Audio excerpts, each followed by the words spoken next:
Ah, mais vous êtes là, ça tombe bien. Voilà, je viens de me filer cul sec une petite bouteille de Dom Pérignon Vintage 2008. Et comme je vois que vous êtes là, ça tombe bien. Bon, bah alors déjà, Minna-san, konnichiwa, bienvenue chez Manu entre nous pour du jeu vidéo. J'avais vraiment quelque chose à vous dire. Donc vraiment, vous tombez bien, c'est vraiment extrêmement cool. J'aimerais parler avec vous, donc faire un débat sur... Attention, attention, ça vient, ça vient, ça vient, ça vient. Ah ah ah. Est-ce que je laisse durer le suspense ou alors est-ce que je cherche mes mots? Peut-être un petit peu les deux, figurez-vous.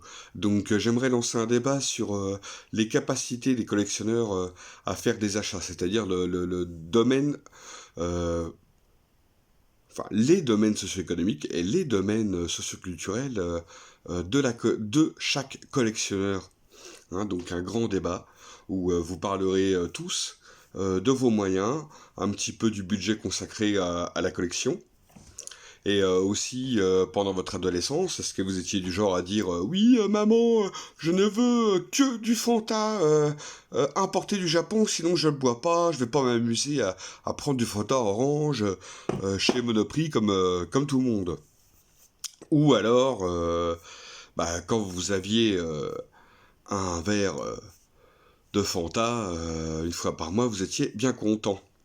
Hein, donc, qui se répercute évidemment sur la console. Hein. Est-ce que, étant jeune, vos parents avaient les moyens de vous payer de la Neo Geo, ou alors est-ce que malheureusement vous faisiez comme moi, vous regardiez les magazines de jeux en bavant devant, sans pouvoir vous payer une console et que vous avez attendu pendant des années pour en avoir acquérir une, et qu'après vous êtes,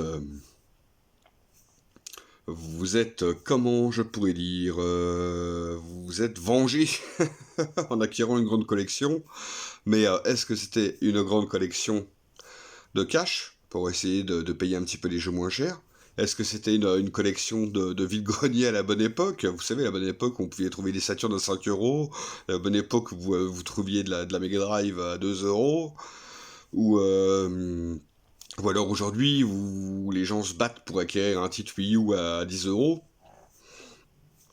Enfin, vos méthodes un petit peu de collection et comment vous faites par rapport à vos moyens. Hein, parce que on collectionne tous différemment selon nos goûts. Donc je pense que ça peut être très intéressant d'en parler tous ensemble. Donc je vous dis à très bientôt pour un futur live où chacun sera invité, hormis les personnes non respectueuses. C'est-à-dire que je vais dire au milieu, enfin, je veux dire que vous soyez riche ou pauvre, que vous ayez fait une prépa Sainte-Geneviève pour intégrer un chaussée, ou alors que vous ayez arrêté l'école au CM2, ça, il n'y a pas de souci, tout le monde est bienvenu. Mais par contre, pour les personnes non respectueuses, qui m'ont déjà envoyé des menaces, ou qui aiment pas du tout la chaîne, mais qui veulent intervenir exprès pour faire chier, ceux-là ne seront pas les bienvenus. Par contre, pour les autres, la porte sera ouverte à tous pour parler un petit peu de l'environnement dans lequel vous avez grandi et comment vous pensez votre collection maintenant avec les moyens du bord. Allez, ciao, ciao les gars.